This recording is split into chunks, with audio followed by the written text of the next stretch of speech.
Vai falar agora sobre a decisão da Câmara dos Deputados de suspender uma ação penal contra o deputado Alexandre Ramagem no Supremo Tribunal Federal. Ele é acusado de participação nos atos do dia 8 de janeiro. Hoje, o ministro Alexandre de Moraes pediu que Cristiano Zanin, presidente da primeira turma do Supremo Tribunal Federal, marque uma sessão virtual para analisar a decisão dos deputados. A gente volta a falar com a nossa repórter Carol Rosito, que tem as informações para a gente. Boa noite, Carol.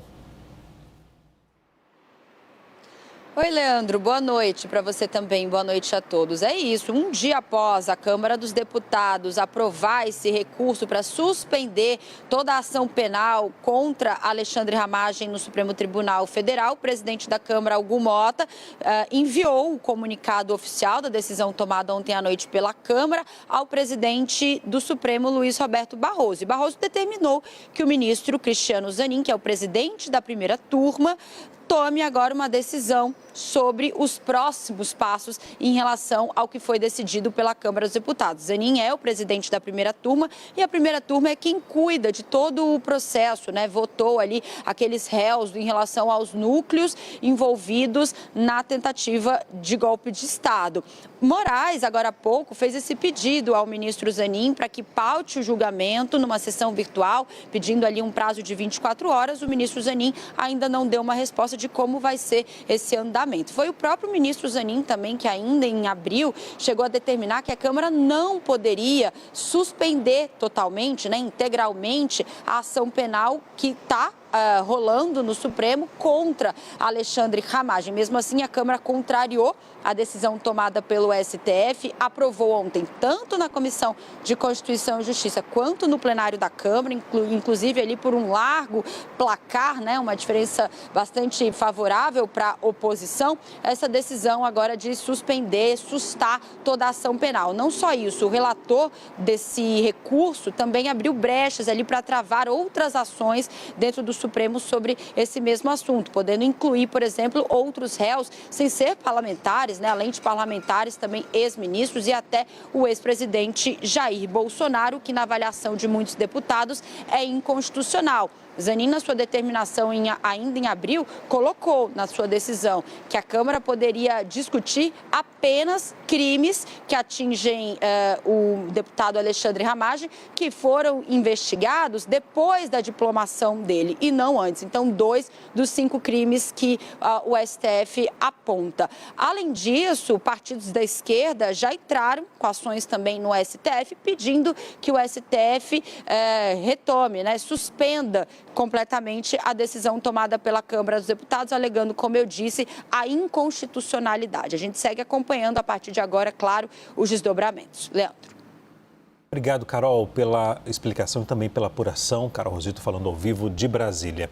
Vou chamar aqui a Juliana Lopes e também o Vitor Irajá para a gente esmiuçar um pouco e falar dos desdobramentos dessa medida. E destacar aqui, essa pauta, esse assunto é importante porque pode iniciar um embate com o Supremo Tribunal Federal. Ontem, os parlamentares, os deputados federais, no caso, na Câmara dos Deputados, conseguiram aprovar uma matéria que suspende o processo, como a nossa repórter Carol Rosito falou agora há pouco, que suspende o processo contra o Ramagem no Supremo Tribunal Federal. O quórum da votação, o resultado, 315 votos contra 143. É um quórum muito alto. Não é, Juliana e Vitor? É muito alto. Por quê? Só para vocês terem ideia, para alterar a Constituição, o equivalente é de 308 votos. Isso significa que é uma resposta da Câmara dos Deputados ao Supremo Tribunal Federal. Ora, um parlamentar não pode ser investigado. Nós não queremos que um parlamentar seja investigado. Agora, cabe ao Supremo Tribunal Federal decidir se vai acatar ou não. Falar, olha, isso é inconstitucional. E nos bastidores, eu conversando com alguns parlamentares hoje pela manhã, a Juliana também conversou e o Vitor também, nos bastidores já há parlamentar falando que se o Supremo Tribunal Federal falar que essa pauta, essa aprovação da Câmara for inconstitucional, a Câmara dos Deputados vai se mobilizar para poder tentar abrir uma CPI contra o Supremo, não é, Ju? É isso, Leandro. O que mostra essa discussão, né? Ontem acompanhei bem de perto ali no Congresso Nacional, tanto na Comissão de Constituição e Justiça e até um pouquinho antes da votação em plenário, porque a gente estava aqui no Arena ao vivo. Mas a oposição mostrou uma grande força em relação a esse assunto, tanto que todas as estratégias que foram montadas ali pelos governistas foram por água abaixo, não conseguiram adiar a votação dessa pauta na Comissão de Constituição e Justiça e perderam feio ali no plenário da Câmara dos Deputados, ponto essencial.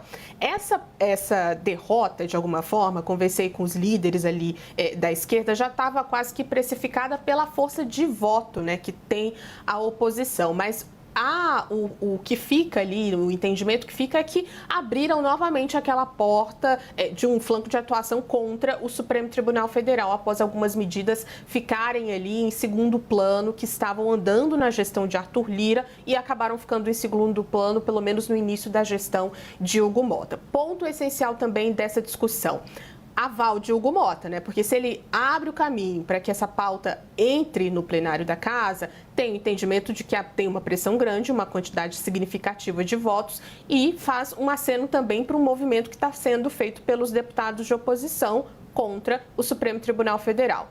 O entendimento do PT, líderes do PT me contaram isso ontem, é que vai chegar lá no Congresso e é impossível que isso não seja tornado inconstitucional, porque já teve um posicionamento de Cristiano Zanin sobre essa suspensão. É possível suspender parte das ações penais, mas não todas, contra Alexandre Ramagem. Então, o que o Supremo Tribunal Federal vai fazer, muito provavelmente nos próximos dias, é referendar o que já disse Cristiano Zanin. Então, não vai vir nenhuma grande novidade. E aí a gente tem mais um conflito entre Câmara, especificamente, e o Supremo Tribunal Federal. Vitor, destacando que vários partidos da base do governo também votaram a favor da matéria, né? Apenas 4 partidos, no caso da oposição, que votaram de forma fechada: PT, PSOL, PV e Rede. PV que só tem 4 parlamentares e Rede que só tem 1 parlamentar. Mas houve votos de outros partidos, sobretudo da base do governo. É isso, né, Leandro? Essa base que vem se comportando, inclusive, de uma forma completamente independente e o que mostra, na verdade, esse espírito de corpo por parte dos parlamentares. Principalmente, Leandro, nesse momento em que, depois de passar a sua campanha interna sinalizando aos aliados que não seria ele, Hugo Mota, o presidente da Câmara, que compraria essas brigas com o Supremo Tribunal Federal.